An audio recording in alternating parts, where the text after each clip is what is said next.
You ever get that feeling that the universe has a personal vendetta against you? That little cosmic plan to make your day just a tiny bit harder? Well, today we're going to pull back the curtain on that very feeling. Murphy's Law.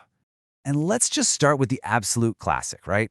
You're rushing, you're trying to get out the door, you fumble your toast, and you watch in what feels like slow motion as it flips over perfectly to land butter side down on the floor. It feels like a law of physics, doesn't it? That one single sticky moment is a perfect doorway into the world of Murphy's Law. And it's not just the toast, is it? We see these little curses everywhere. You spend an hour washing your car, making it sparkle, and bam, the second you're done, the clouds roll in. Or you're at the grocery store, you switch to the faster line, and suddenly it grinds to a complete halt. These aren't just random bad luck. They're part of this shared human experience of things going completely wrong at the absolute worst time. Okay, so let's step back from that feeling of pure frustration and actually look at the principle itself.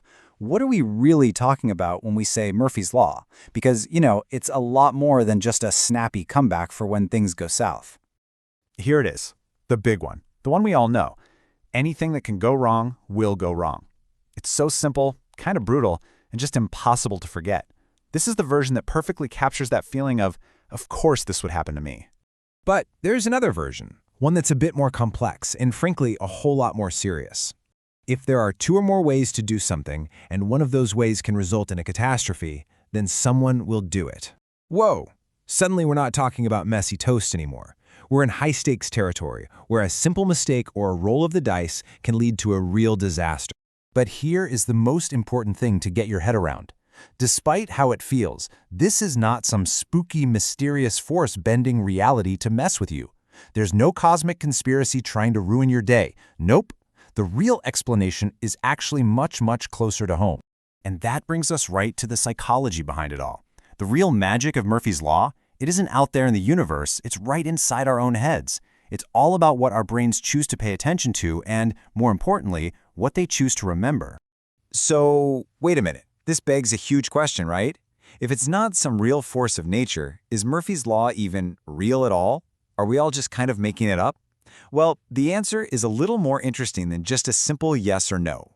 If you look at it scientifically, there is zero evidence that Murphy's Law exists as some external rule. It's all about our perception. Just think about it for a second.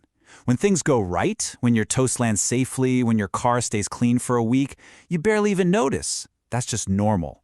But when things go wrong, then we notice. We look for a reason, and Murphy's Law is sitting right there giving us a simple, easy answer. And this chart illustrates that perfectly. Now, this isn't data from some fancy study. It's a picture of how our memory works. The thousands of times your toast didn't fall or the line moved quickly, that's the small bar. It barely makes a dent in our memory. But that one time it rained right after you got a car wash, that negative event sticks out like a sore thumb. It feels huge, way more significant than it actually is. It's a trick of the mind. Okay, this is where we're going to flip the script entirely. If Murphy's Law is just a bug in our brain's software, a trick of our mind, can we turn that bug into a feature? And the answer is a huge, resounding yes. We can actually transform this pessimistic-sounding idea into an incredible strategic advantage. It really all comes down to two totally different ways of looking at it. The pessimist sees Murphy's Law as a curse. It's an excuse, a reason why things failed. But the strategist? They see it as a tool. They don't just expect the worst. They actively plan for the worst. They use the law as a guide to find solutions before the problems can even happen. And that is the absolute key. We can use this law to our advantage. By knowing that things can and probably will go wrong, we can build defenses. It forces us to get ready for the unexpected, to build backup plans and safety nets into everything we do. So how do you actually put this into practice? Well, it's a pretty simple three-step method. First, you analyze the risks. Just ask, what are all the possible things that could go wrong here? Second, you think creatively. How might those problems pop up in weird, unexpected ways? And third, the most important step, prepare your plan B. And honestly, probably a plan C and D, just in case. Once you start thinking this way, you make this fundamental shift. It's huge. You go from being a victim of your circumstances, always wondering, why do bad things always happen to me, to becoming a victor, someone who's prepared for almost anything that comes their way.